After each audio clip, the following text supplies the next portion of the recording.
Metals will provide vacant orbitals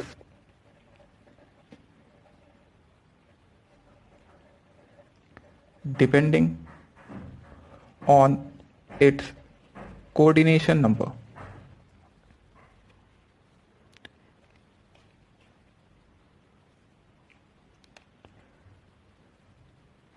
These vacant orbitals will be hybridized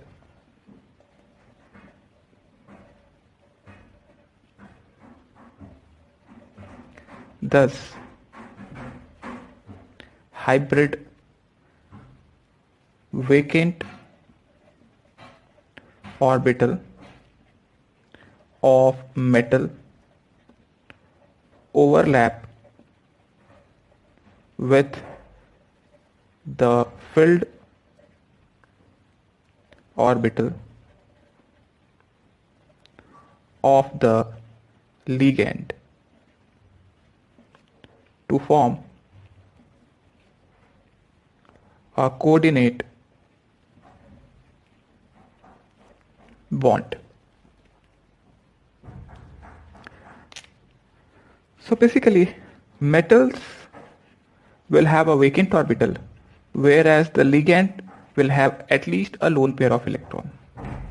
This lone pair of electron will be shared with the metal through a coordinate bond. So here this bond is a sigma bond, so we can write this as a coordinate sigma bond. यहाँ पे L जो है ligand वो lone pair donate कर रहा है, that means it is acting as a Lewis base, जबकि metal lone pair accept कर रहा है, so this is Lewis acid. So basically जो बॉन्ड बन रहा है वो सिग्मा बॉन्ड का है, और वो बना कैसे है? ऑर्बिटल्स के ओवरलैपिंग की वजह से. Vacant orbital of the metal and the field orbital, vacant orbital of the metal, क्योंकि मेटल में वेकेंट ऑर्बिटल थे और जो लिगेंड है उसमें फील्ड ऑर्बिटल थे, उनके बीच ओवरलैपिंग होके सिग्मा बॉन्ड यहां पे बन रहा है, जिसे हम कोऑर्डिनेट बॉन्ड भी कह रहे हैं. सो बॉन्ड बेसिकली यहां पे एक कोऑर्डिनेट बॉन्ड है जो कि ओवरलैपिंग ऑफ ऑर्बिटल से बन रहा है. ओवरलैपिंग ऑफ ऑर्बिटल जब होगा तो यहां पे क्योंकि दोनों पे इलेक्ट्रॉन नहीं है, तो लिगेंड पे जो इलेक्ट्रॉन होंगे वो ऑर्बिटल जिसमें इलेक्ट्रॉन है वो ओवरलैप होंगे वेकेंट ऑर्बिटल ऑफ मेटल्स के साथ में, तब जाके ये बॉन्ड फॉर्म होगा. जनरली हम देखते हैं that covalent bond is formed between two orbitals having half filled electron. तो पर ऐसा जरूरी नहीं है.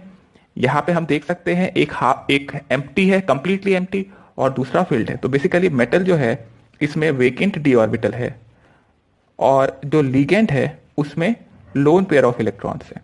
तो ये लोन पेयर ऑफ इलेक्ट्रॉन जो है ये मेटल के साथ कोऑर्डिनेट बॉन्ड बना सकते हैं, और ये जो नेचर है आप ये कह सकते हैं कि ये ओवरलैपिंग हो रही है.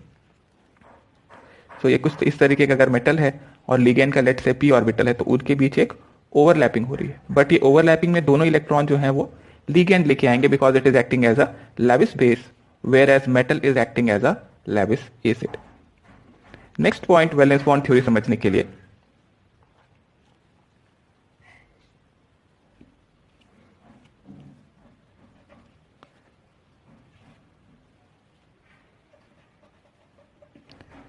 there is also found some kind of back bonding from metal to the ligand to maintain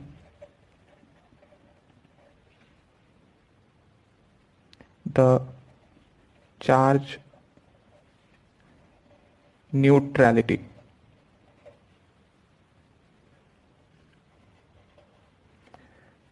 The extent of this back bond also depends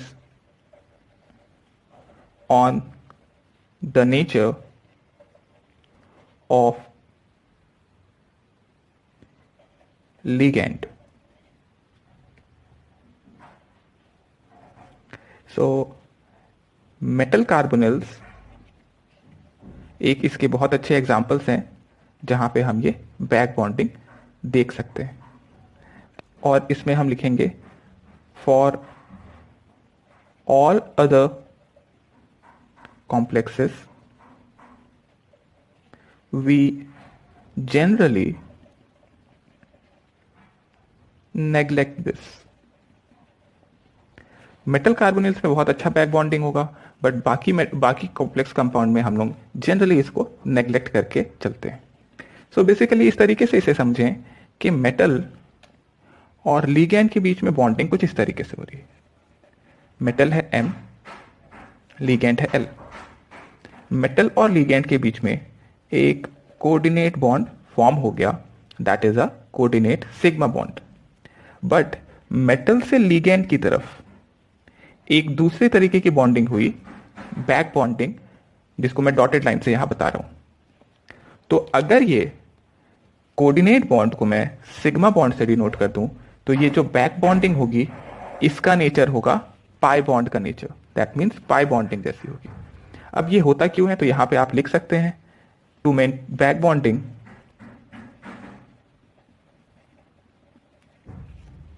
to maintain the neutrality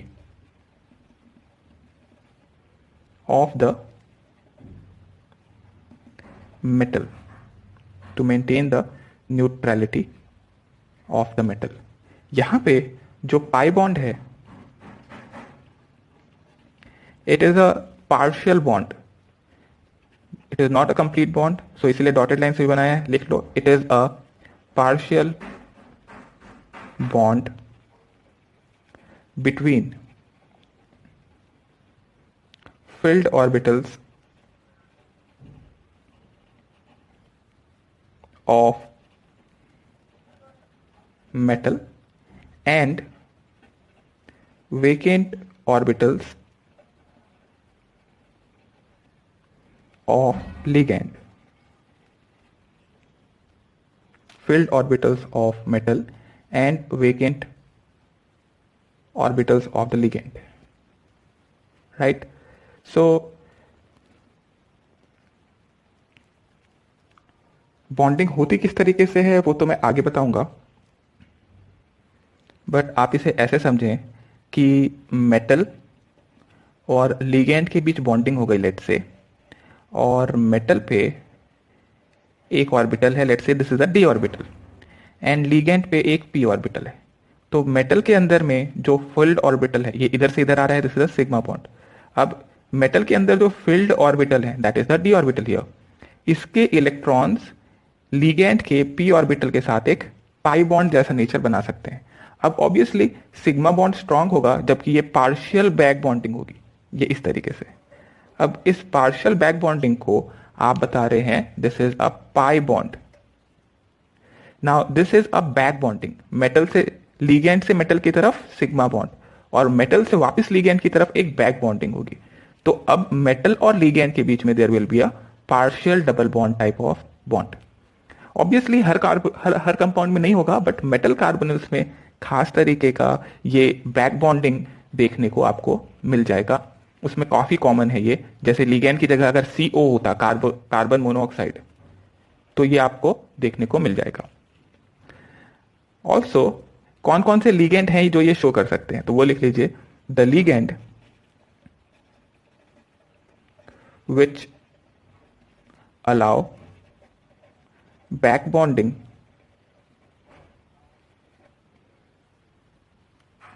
to sufficient extent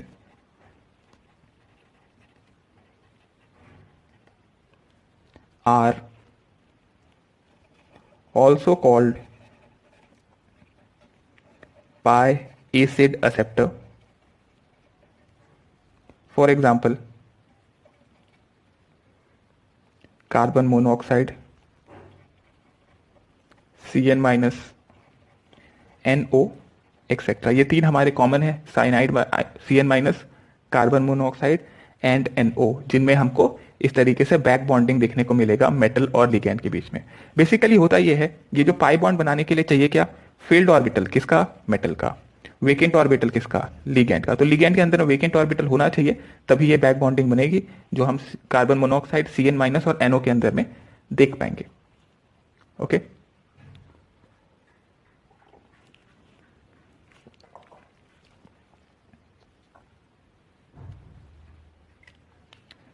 note कर लिया। Next point,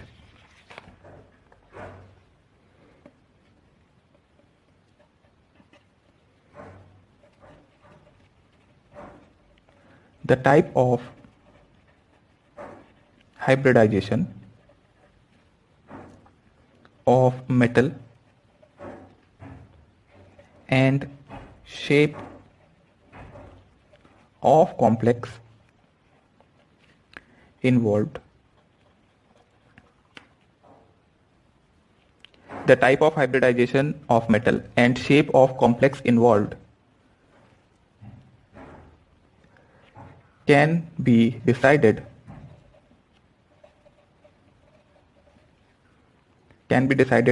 conveniently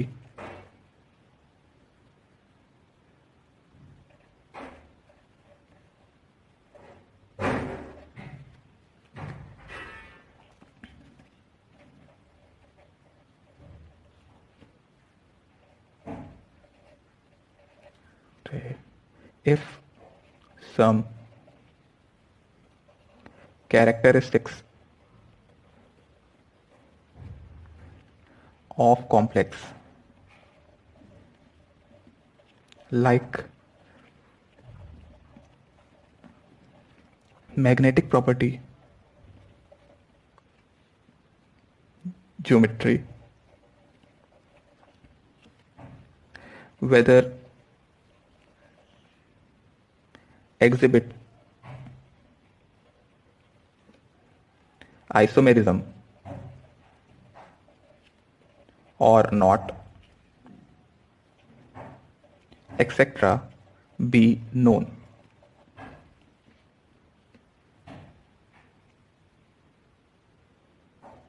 So hence, along with the coordination number,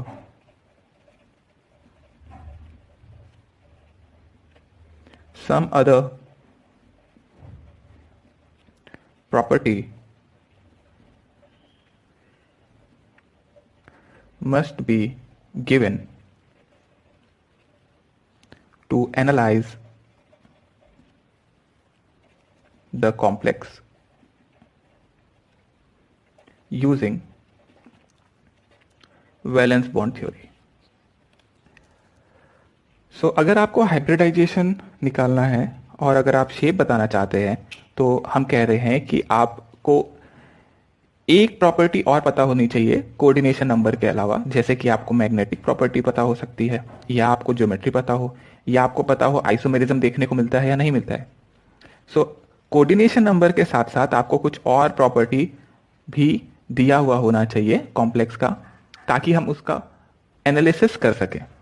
तो सिर्फ coordination number से नहीं चलेगा, आपको कोई एक प्रॉपर्टी और दी होनी चाहिए वैलेंस बॉन्ड थ्योरी से।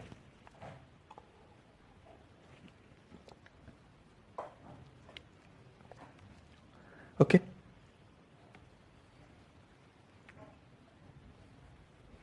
Now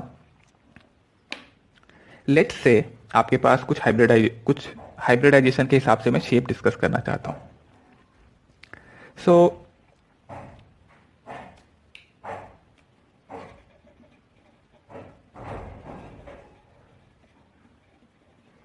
and shape. So let's say we have sp hybridization. So for sp hybridization, what is the shape? Then sp2, then there is sp3. Okay, और इसकी जगह एक हो सकता है DsP2, देन sp3 DsP2 हो गया, देन sp3D,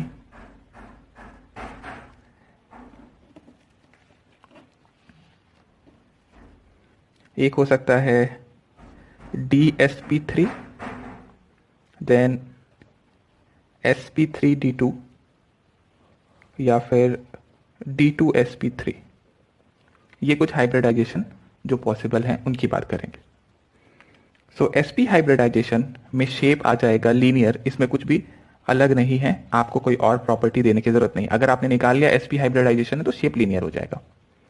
अगर sp2 हाइब्रिडाइजेशन है तो ट्राइगोनल शेप हो जाएगा, जैसा कि हमने देखा था वर्नर थ्योरीज में, वहां पे भी हमने ये बात कर ली थी। अगर sp3 हाइब्रिडाइजेशन, नाउ यहां से शुरू होता है कहानी, अगर sp3 हाइब्रिडाइजेशन है तो हमने देखा था that this is a tetrahedral. sp3 में 4 यहां पे कोऑर्डिनेशन नंबर है। नाउ टू रिमेंबर, मैं चाहूं तो यहां पे अगर एक और कॉलम बना के बताऊं, कोऑर्डिनेशन नंबर, तो sp हाइब्रिडाइजेशन में कोऑर्डिनेशन नंबर 2 होगा, मतलब 2 लिगेंड लगे होंगे। sp2 हाइब्रिडाइजेशन में कोऑर्डिनेशन नंबर 3 है, 3 लिगेंड लगे हैं। sp3 में है कोऑर्डिनेशन नंबर 4। अगर dsp2 है, dsp2 में देखिए जरा, एक d ऑर्बिटल, एक s ऑर्बिटल और 2 p ऑर्बिटल, टोटल हो गए 4 ऑर्बिटल इन्वॉल्व। 4 ऑर्बिटल मतलब 4 ऑर्बिटल्स का ओवरलैपिंग हो रहा है, यानी यहां भी कोऑर्डिनेशन नंबर 4 है, मतलब 4 लिगेंड लगे हुए हैं।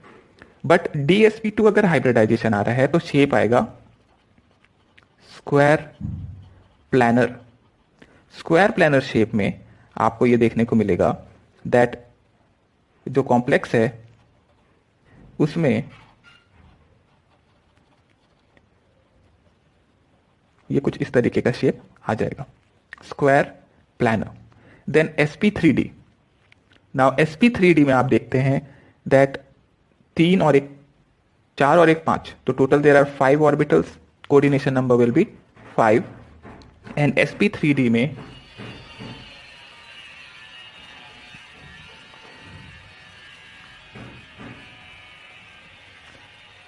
there is trigonal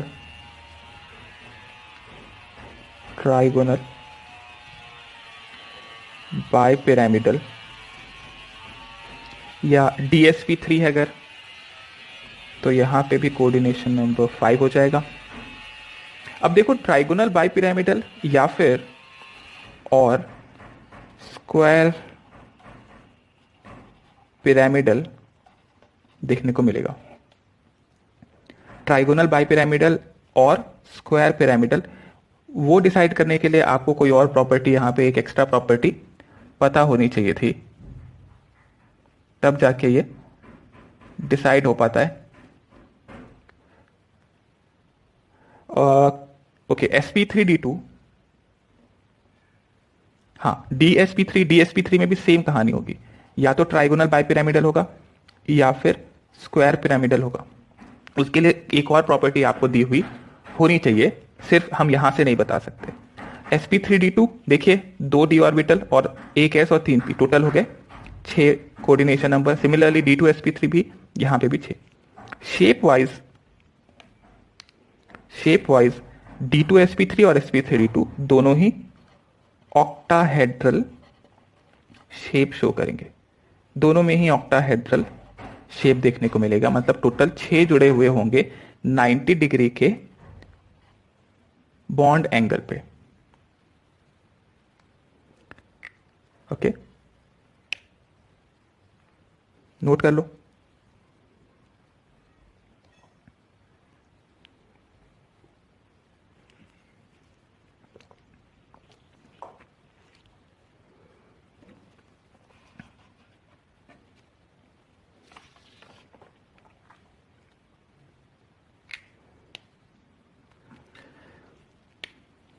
एक एग्जांपल देखते हैं कैसे यूज करना है हमें।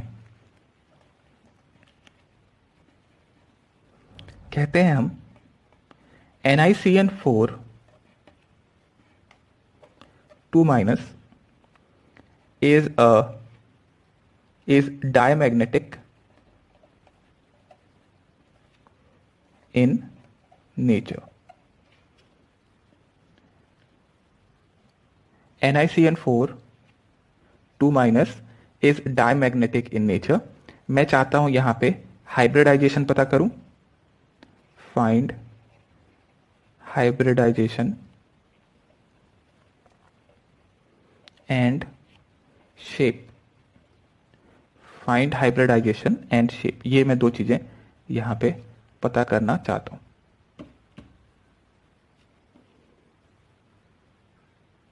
इतना ब्लर क्यों हो रहा है ये? ओके, सो देखिए कैसे अप्रोच करना है क्वेश्चन को. क्वेश्चन में आपको कोऑर्डिनेशन नंबर तो पता ही है, वो तो देख के पता चल रहा है यहां पे. उसके अलावा आपको एक और प्रॉपर्टी दे दी इसने, that the compound is diamagnetic. इसको अब किस तरीके से यूज किया जाए और यूज करके सॉल्व किया जाए, उसके ऊपर बात करते हैं. सबसे पहले अगर मैं निकेल को देखूं, निकेल का ऑक्सीडेशन स्टेट है यहां पे +2. नाउ निकेल +2 है, एटॉमिक नंबर मुझे पता था कि ये 28 था, तो 28 था. इसका मतलब यहां पे था 3d8 4s2 था, बट Na+2 में 4s0 हो जाएगा. दैट सिंपली मीन्स कि निकल के अंदर में, निकल +2 के अंदर में d ऑर्बिटल में 1 2 3 4 5 6 7 और 8 ये होगा, और एक s ऑर्बिटल होगा, बिकॉज s 0 हो चुका है तो ऑर्बिटल खाली हो गया. ओके, अब जब मैं NiCN4 2- बना रहा हूं तो क्या होता है, निकेल के अंदर में Ni+2 जो था उसके ऑर्बिटल्स वैसे के वैसे हैं. देखिए जल्दी से, 3 4 1 2 3 4 5 6 7 8. अब ये यहां पे होना जरूरी है कि या तो ये दो अगर अनपेयर्ड इलेक्ट्रॉन रहते हैं तो अनपेयर्ड इलेक्ट्रॉन रहेंगे तो पैरामैग्नेटिक हो जाएगा, डायमैग्नेटिक नहीं हो सकता. तो अगर NiCN4 2- को डायमैग्नेटिक होना है तो अनपेयर्ड इलेक्ट्रॉन नहीं होने चाहिए. तो अब ये होगा ये यहां पे कि एक इलेक्ट्रॉन जो अलग से आपको दिख रहा था ये दोनों पेयर हो जाएंगे. क्यों पेयर हुए बताइए? क्योंकि ये डायमैग्नेटिक था. अगर मुझे नहीं पता होता डायमैग्नेटिक है तो मैं नहीं बता सकता था. अगर ये पेयर हो गया तो अब ये कुछ इस तरीके से दिखाई देगा. 4 5 ये हो जाएगा. एक d ऑर्बिटल खाली है, एक s ऑर्बिटल. इसके आगे देखेंगे अगर आप तो 4p ऑर्बिटल भी खाली है. तो 4p ऑर्बिटल कैसा दिखाई देगा? ऐसा. अब कोऑर्डिनेशन नंबर 4 है, यानी कि Cn- पे क्या है भाई? 2 इलेक्ट्रॉन है, ये कुछ इस तरीके से. ये 2 इलेक्ट्रॉन जाके इस d ऑर्बिटल के साथ ओवरलैप हो जाएंगे. सिमिलरली दूसरा Cn- यहां पे जाके जुड़ेगा, तीसरा Cn- यहां जाके जुड़ना है, और चौथा Cn- यहां पे जुड़ना है. लेकिन ये ऐसा नहीं है कि पहले ही जाके जुड़ेंगे, क्योंकि कोऑर्डिनेशन नंबर 4 था तो पहले 4 ऑर्बिटल्स को मिक्स होना होगा सच दैट हाइब्रिडाइजेशन हो, और उनके बाद फिर ओवरलैपिंग हो. तो हम ये कह सकते हैं कि यहां पे जो 4 ऑर्बिटल्स ओवरलैप हो रहे हैं जो कि हाइब्रिडाइजेशन में इन्वॉल्व होंगे, वो होगा एक d, एक s और 2p. ये इंटरमिक्स होंगे, राइट? ये हाइब्रिडाइजेशन में इन्वॉल्व होंगे. तो अगर मुझे पूछा जाए व्हाट इज द हाइब्रिडाइजेशन, तो मैं यहां देख पा रहा हूं कि एक d, एक s और 2p. So this is a DsP2 hybridization, और hybridization is DsP2. Also आप ऐसे भी बना सकते थे कि ये 4 ऑर्बिटल मिक्स हो गए तो अब इन चारों ऑर्बिटल्स की एनर्जी बराबर हो जाएगी, एक लेवल पे आ जाएंगे चारों ऑर्बिटल्स, और फिर उसके बाद इसमें सिग्मा बॉन्ड फॉर्म हो रहा है, ऐसा कुछ बन सकता है। बट आप इस तरीके से भी बना लोगे तो कोई गड़बड़ नहीं है, बस आपको समझ आना चाहिए कि 4 ऑर्बिटल जो है वो मिक्स हुए।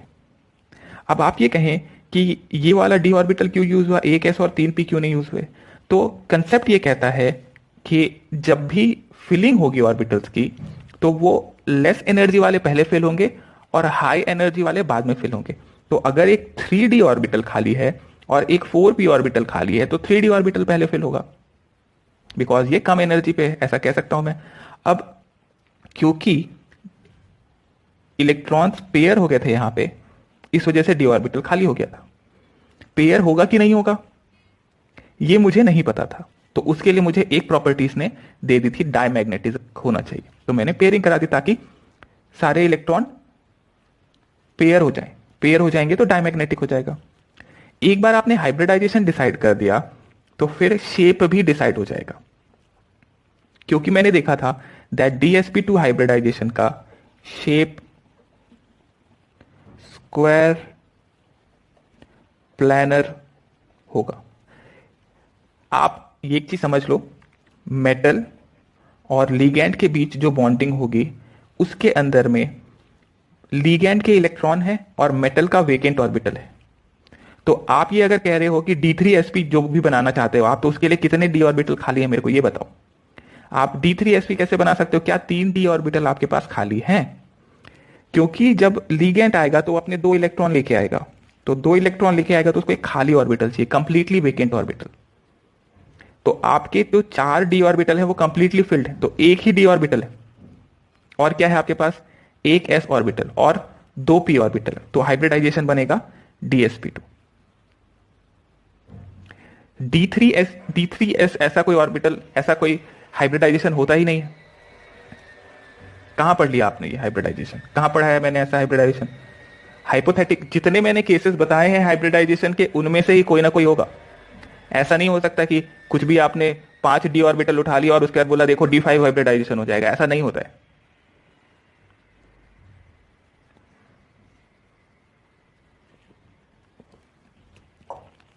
राइट? तो यहां 2 ही पॉसिबल केसेस थे। एक था कि दोनों इलेक्ट्रॉन पेयर हो जाए, डी ऑर्बिटल खाली हो जाए तो DsP2 हो जाएगा, या ऐसा हो सकता था कि ये पेयर ना होते तो क्या होता, एक s ऑर्बिटल यहां पे और 2 p ऑर्बिटल यूज होते। क्यों मैं एक s और 2 p क्यों, बिकॉज मेरे को यहां पहले से पता है कि कोऑर्डिनेशन नंबर 4 है, 4 ही लिगैंड लगाने, तो मेरे को 4 ही ऑर्बिटल चाहिए, चाहे DsP2 हो या फिर sp3 हो। मैं D2sp3 की बात नहीं करूंगा क्योंकि कोऑर्डिनेशन नंबर 4 है, तो 4 ऑर्बिटल आपको चाहिए था। समझ में आता है ये पॉइंट यहां पे? अब इसमें पूछा जाए मैग्नेटिक नेचर क्या होगा, तो मैग्नेटिक नेचर तो पहले ही बता दिया गया था, that this compound is suppose to be a diamagnetic compound. Clear? समझ में आया क्या हुआ यहां पे, कैसे होगा? बोलो, समझ आया कैसे बनाया कॉम्प्लेक्स हमने, कैसे डिसाइड किया इसमें हाइब्रिडाइजेशन, और शेप कैसे आया? हाइब्रिडाइजेशन डिसाइड करके ही शेप पहुंचेंगे हम।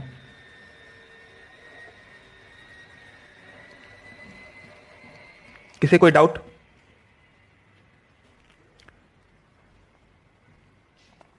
नहीं?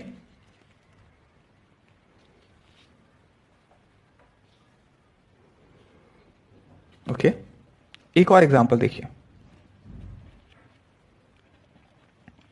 NiCl4 2- is paramagnetic.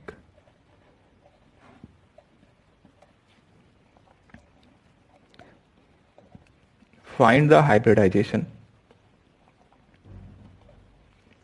and shape. Find the hybridization and shape. अब इस क्वेश्चन में निकेल का अगर आप ऑक्सीडेशन नंबर देखें तो आपको समझ में आ गया मैं किस तरफ आगे बढ़ रहा हूं। निकेल +2 है, इसके पहले वाले एग्जांपल में भी निकेल +2 था। 4 लिगेंड यहां पे जुड़े हुए हैं, वहां पे भी 4 लिगेंड लगे हुए थे। तो निकेल अगर न्यूट्रल है तो इसका एटॉमिक नंबर 28 था, तो था ये 3d8 4s2। 2 इलेक्ट्रॉन जब मैंने निकाल दिए तो बन गया निकेल +2। जो कि मेरा यहाँ ऑक्सीडेशन नंबर है, that will be 3d8 4s0 और इसके बाद का 4p भी 0 होगा। डी ऑर्बिटल को अगर मैं ड्रॉ करूं 2 3 4 5, तो यहां पे आप देख पा रहे हैं कि ये कॉन्फ़िगरेशन यहां तक तो पहुंच गए थे, एक 4p और 4s, ये हो गया मेरा पूरा डायग्राम। अब क्वेश्चन कहता है that there is paramagnetism. Paramagnetism के लिए क्या जरूरी है? पैरामैग्नेटिज्म के लिए जरूरी है that there should be a unpaired electron. और अनपेयर्ड इलेक्ट्रॉन तभी आ सकता है हमारे पास जब डी ऑर्बिटल में अनपेयर्ड, एक मिनट रुको, मैंने यहां दो दो बना दिए, यहां एक ही इलेक्ट्रॉन है। ओके, एक ही इलेक्ट्रॉन है, 8 बनाना था, मैंने 9 बना दिया। अब अगर मैं इन दो इलेक्ट्रॉन्स की पेयरिंग करा दूं इसके पिछले वाले केस जैसा, तब मैं देख पाऊंगा कि डायमैग्नेटिक हो जाएगा। बट कंपाउंड कैसा चाहिए हमको? पैरामैग्नेटिक। क्लियर है? पैरामैग्नेटिज्म दो कारणों से आ सकता है, या तो सेंट्रल एटम पैरामैग्नेटिक हो या फिर लिगैंड पैरामैग्नेटिक हो। लिगैंड की फिलहाल बात ना करें बिकॉज ये डायमैग्नेटिक होगा, सब पेयर है इसके अंदर में। बात करें हम सेंट्रल एटम की, तो सेंट्रल एटम में हम देख पाएंगे कि अगर मेरे को अनपेयर्ड इलेक्ट्रॉन चाहिए तो मैं यहां पेयरिंग नहीं होने दूंगा। जब मैं पेयरिंग नहीं होने दूंगा तो क्या होगा?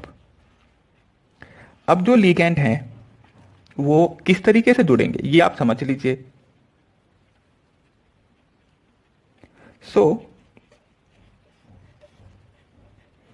Cl माइनस जो लिगैंड था, ये अपने दो इलेक्ट्रॉन, क्योंकि हाफ फील्ड है, हाफ फील्ड में तो काम नहीं चलेगा, एक ऑर्बिटल में मैक्सिमम दो ही इलेक्ट्रॉन आ सकते हैं और क्लोरीन अपने दो इलेक्ट्रॉन लेके आया, तो एक यहां आएगा, दूसरा क्लोरीन,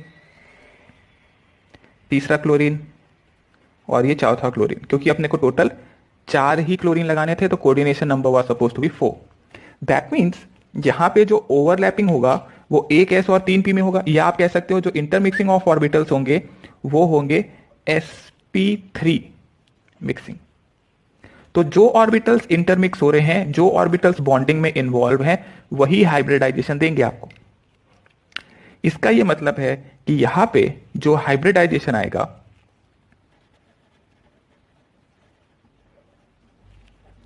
दैट इज sp3। और sp3 के लिए आपको शेप याद होना चाहिए। शेप था sp3 के लिए टेट्राहेड्रल।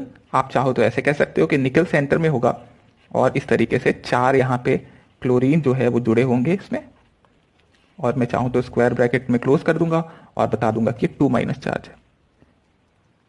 राइट? बॉन्ड एंगल यहां पूछ सकता है आपसे क्वेश्चन को, तो बॉन्ड एंगल हो जाएगा 109 डिग्री एंड 28 मिनट्स।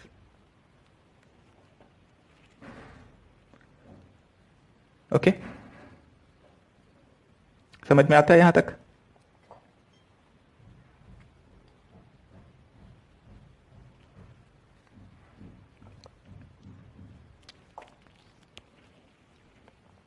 अगला एग्जांपल पहुंचे, समझ में आया क्या हुआ यहां पे, कैसे होगा? तो इसी वजह से कहते हैं कि एक प्रॉपर्टी और दी हुई होनी चाहिए कंपाउंड के अंदर में, सिर्फ कोऑर्डिनेशन नंबर से काम नहीं चलेगा। अगले एग्जांपल पे पहुंचे? ठीक है। नाउ नेक्स्ट एग्जांपल है हमारे पास FeCN 6, FeCN6 4 माइनस, और कहता है is found to be diamagnetic. FeCN6 4 minus is found to be diamagnetic, ये पहले से दे रखा है कि डायमैग्नेटिक है। अब हमें यही सवाल फिर से पूछा जाएगा, what is the hybridization? Find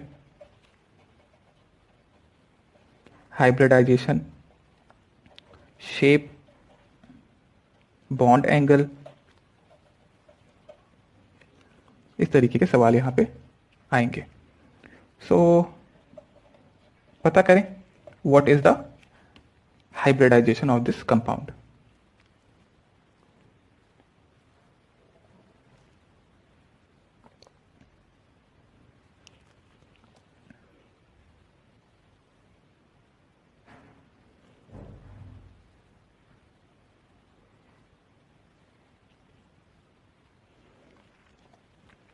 सो वही प्रोसेस है जो अभी मैंने बताया, आपको उसी तरीके से अप्रोच करना होगा.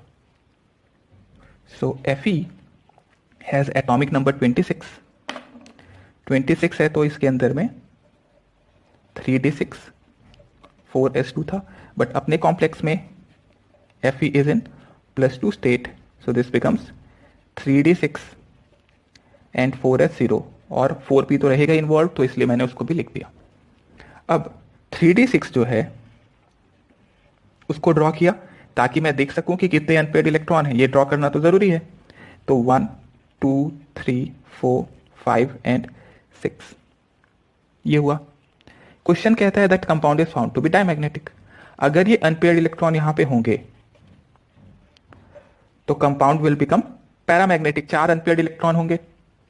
तो मुझे अगर इसे डायमैग्नेटिक करना है तो मुझे पेयरिंग करानी पड़ेगी. कैसे कराऊंगा मैं पेयरिंग? देखिए, मेरे को अनपेयर्ड इलेक्ट्रॉन नहीं चाहिए, तो मैंने कहा कि आप फर्स्ट वन को इसके साथ करा लो पेयरिंग, और सेकंड को इसके साथ करा लो.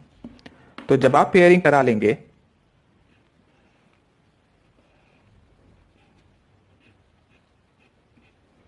तो 2 4 और 2 6 ये बचेगा.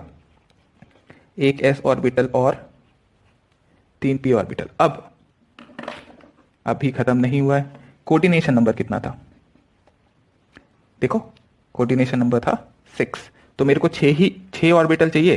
तो 1 2 3 4 5 6. क्या क्या यूज कर रहे हो आप? देखो, आप यूज कर रहे होगे 2d, 1s और 3p. कितना हो जाएगा ये?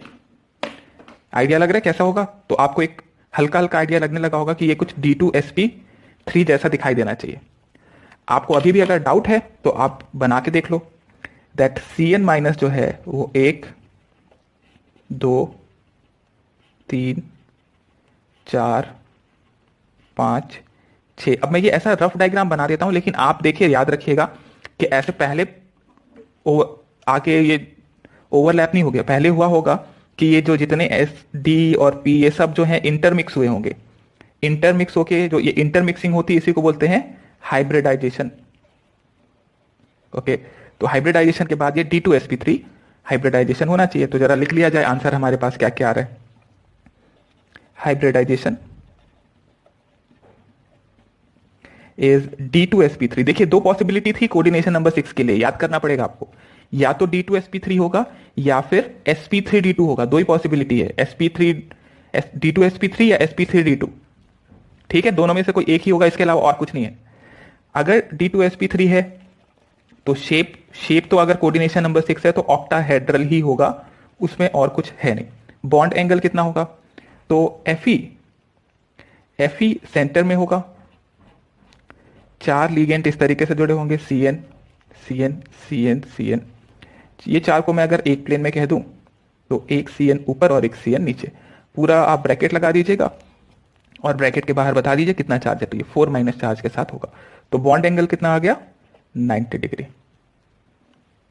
ठीक है. अब मुझे पूछा जाए कि बॉन्ड लेंथ में क्या अंतर आना चाहिए, क्या बॉन्ड लेंथ? तो सारे के सारे बॉन्ड लेंथ तो है FeCN वाले. देखिए, हर बॉन्ड एंगल 90 डिग्री है, तो सारे के सारे बॉन्ड एक जैसे हैं. तो इसका ये मतलब हुआ कि bond length will be equal. All the 6 FeCN bond will be equal in bond length, because bond angle यहां पे बिल्कुल ही सेम है, उसमें कोई चेंज नहीं आता है.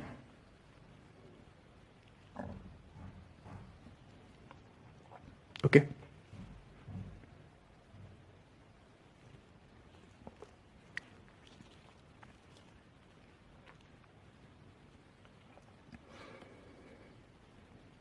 एक और एग्जांपल मैं बताता, लेकिन अभी टाइम नहीं है. आप लोगों की क्लास है शायद 9:15 से. है क्या टाइम? थोड़ा सा है मेरे को लगता है. एक एग्जांपल और किया जा सकता है.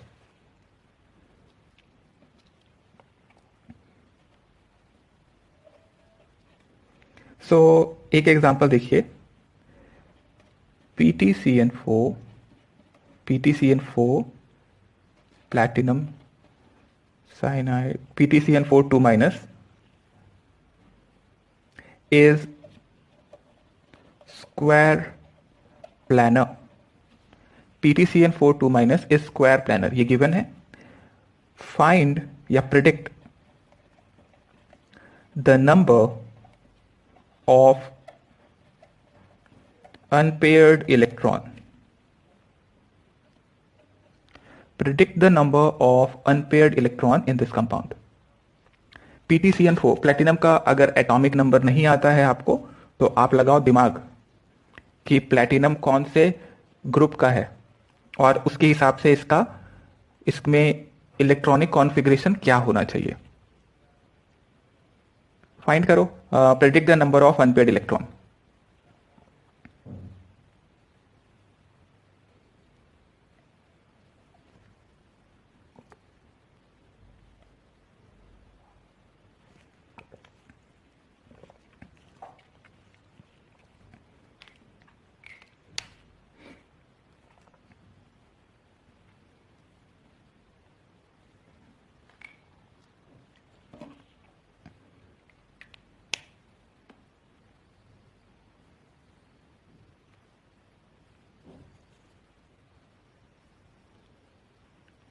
हुआ किसी का?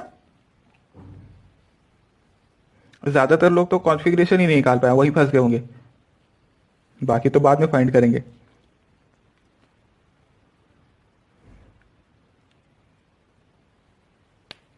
देखो, तो पहली बात तो ये कि आपको हर एटम का एटॉमिक नंबर याद होने की जरूरत नहीं होती है।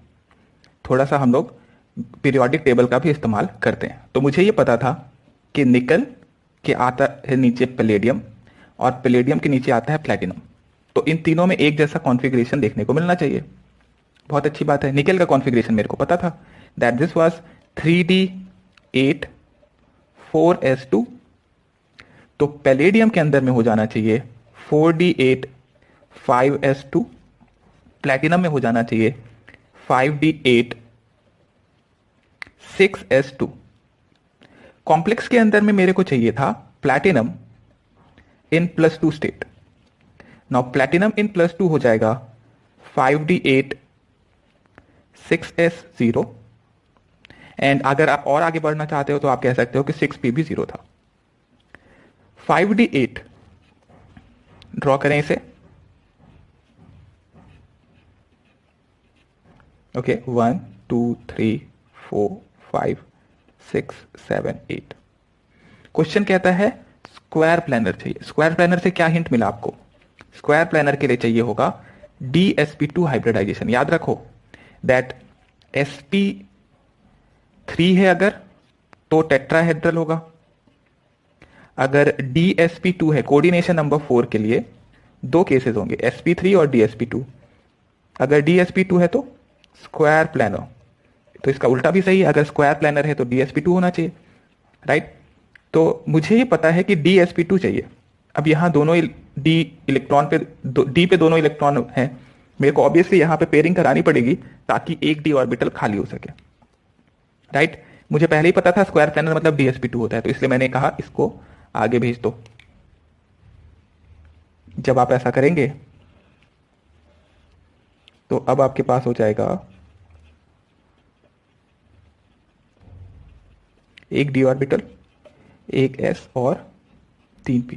तो इसमें अब एक एस, एक डी, एक एस और 2p, ये ऐसे मिक्स हो जाएंगे, दैट इज DsP2 हाइब्रिडाइजेशन में। अब इसके बाद क्या होगा? तो Cn माइनस 2 3 और 4 ये इस तरीके से जुड़ेगा। तो अपना कॉम्प्लेक्स जो है वो तैयार हो चुका है। बट हमें ये पूछा गया था predict the number of unpaired electron. तो देखो कितने अनपेयर्ड इलेक्ट्रॉन है। सो लिख लो number of unpaired electron is 0 और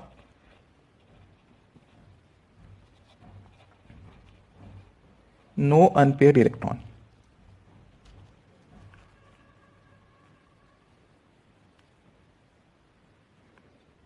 नो अनपेयर्ड इलेक्ट्रॉन देखने को मिलेगा। नोट करो जल्दी से।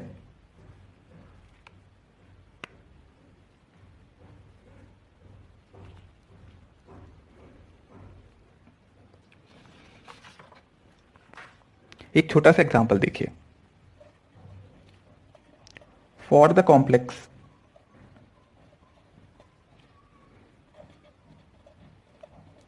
Ma2B2, it does not give geometrical isomerism.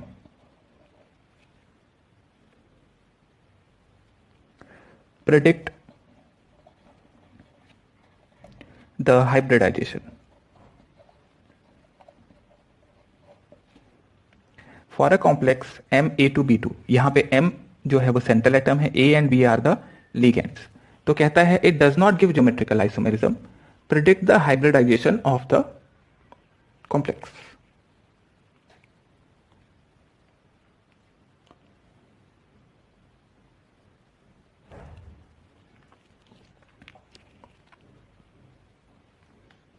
बहुत ही इंटरेस्टिंग क्वेश्चन है, क्योंकि हम लोगों ने पढ़ लिया है ऑप्टिकल आइसोमेरिज्म, राइट। हमने स्टीरियो आइसोमेरिज्म पढ़ लिया, तो ये क्वेश्चन अब हमसे हो जाना चाहिए बहुत ही अच्छे से। आप अगर 3 डायमेंशनली इमेजिन कर पाओगे तो आपको बहुत अच्छे समझ में आएगा। बहुत ही सिंपल क्वेश्चन था, देखिए, लेकिन लॉजिकल क्वेश्चन है।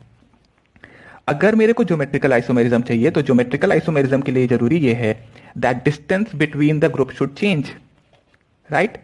तो लेट्स से स्क्वायर प्लानर को देखते हैं। दो ही पॉसिबल केस है। देखिए कोऑर्डिनेशन नंबर कितना है, कोऑर्डिनेशन नंबर है 4। तो दो केसेस हैं यहां पे, या तो sp3 हो जाए या dsp2 हो जाए।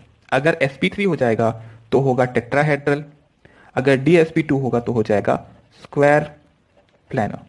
लेट्स से स्क्वायर प्लानर है, तो स्क्वायर प्लानर में क्या होगा, ए ए या ए बी ऐसा होगा। अगर हम इसमें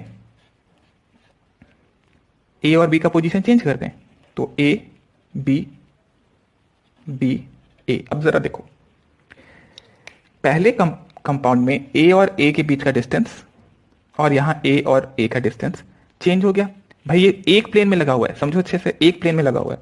तो ये रेक्टेंगल जैसा या स्क्वायर जैसा, जैसा बोलना चाहो बोलो, डी एंड डी डैश हो जाएगा। तो distance between the group is changing, that means यहां पे ज्योमेट्रिकल आइसोमेरिज्म देखने को मिल जाएगा। कब, जब ये स्क्वायर प्लानर है, ठीक, शेप स्क्वायर प्लानर है तो ये देखने को मिलेगा। लेकिन लेट्स से अगर हम टेट्राहेड्रल के लिए देखें,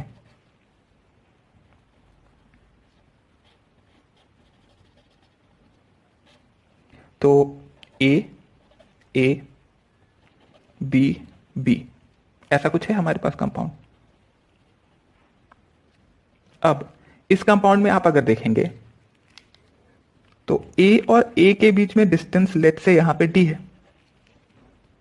आपने कहा कि मैं ए को दूसरे पोजीशन पे ले आता हूं, but D will remain same. Why?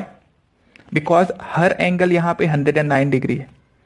तो सारे पोजीशन एक जैसे हैं। टेट्राहेड्रल में हर दो एटम के बीच में, जैसे यहां ए बी के बीच में डिस्टेंस हो, यहां बी के बीच में डिस्टेंस, ये सब डिस्टेंस डी के बराबर ही है। तो आप किसी भी पोजीशन पे लगा दीजिए, चेंज नहीं होने वाला। दैट मीन्स इस केस में जी आई नहीं देखने को मिलेगा। तो मुझे बताओ, इस टेट्राहेड्रल शेप में जो मेरे पास Ma2B2 है, इस कॉम्प्लेक्स में क्या ऑप्टिकल आइसोमेरिज्म देखने को मिलेगा? Ma2B2 में क्या मुझे ज्योमेट्रिकल आइसोमेरिज्म तो नहीं देखने को मिला, दिख गया मुझे। क्या मुझे ऑप्टिकल आइसोमेरिज्म देखने को मिलेगा? बताओ, क्या ऑप्टिकल आइसोमेरिज्म देखने को मिलेगा टेट्राहेड्रल केस में?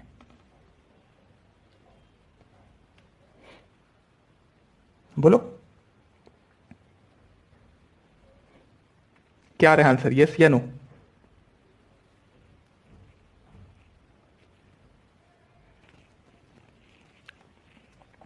तो जवाब ये है कि अगर मैं दो ए और ए को लेके बीच से कट कर दूं तो बी के सामने बी आ जाएगा, दिखा? यानी कि पीओएस है यहां पे। पीओएस है यानी कि ऑप्टिकल आइसोमेरिज्म नहीं होगा, ना ज्योमेट्रिकल आइसोमेरिज्म ना ऑप्टिकल आइसोमेरिज्म। आप ऐसे भी कह सकते थे कि ये जो एम है ना, इसके अबाउट अगर 4 ग्रुप लगे हुए हैं और मुझे ऑप्टिकल आइसोमेरिज्म देखना है तो इस एम को कायरल एटम होना पड़ेगा। कायरल एटम होने का मतलब 4 अलग अलग ग्रुप लगे हुए होने चाहिए थे। टेट्राहेड्रल शेप में 4 अलग अलग ग्रुप अगर लगे हुए हैं किसी एक एटम से, तभी ऑप्टिकल आइसोमेरिज्म देखने को मिलेगा। याद आ रहा है कुछ? कायरल कार्बन जैसा केस बनता अगर, तो यहां अगर चारों अलग अलग होते तो ऑप्टिकल आइसोमेरिज्म देखने को मिलेगा। या आप अपना याद रखो पुराना, प्लेन ऑफ सिमेट्री देखो, सेंटर ऑफ सिमेट्री देखो, तो पीओएस यहां मिल गया, सेंटर ऑफ सिमेट्री नहीं मिला, बट एक भी मिल गया अगर, तो ऑप्टिकल आइसोमेरिज्म नहीं होगा। तो अगर कोऑर्डिनेशन नंबर 4 है और आप चाहते हो कि इसमें ज्योमेट्रिकल आइसोमेरिज्म हो, तो स्क्वायर प्लानर होना है। अगर आप चाहते हो कि ऑप्टिकल आइसोमेरिज्म है तो sp3 होना पड़ेगा, और साथ साथ चारों ग्रुप अलग अलग होने चाहिए। तो यहां पे हम उस जो हमने पढ़ा था स्टीरियो आइसोमेरिज्म में, वहां से हम यूज कर लेंगे। चाहो तो यहां लिख सकते हो, if in tetrahedral all 4 ligands are different,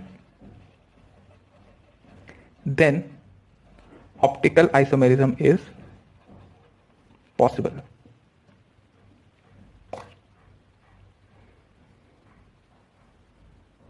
okay, हम नेक्स्ट क्लास में कुछ एग्जांपल्स और करेंगे, वैलेंस बॉन्ड थ्योरी से किस तरीके से यूज किया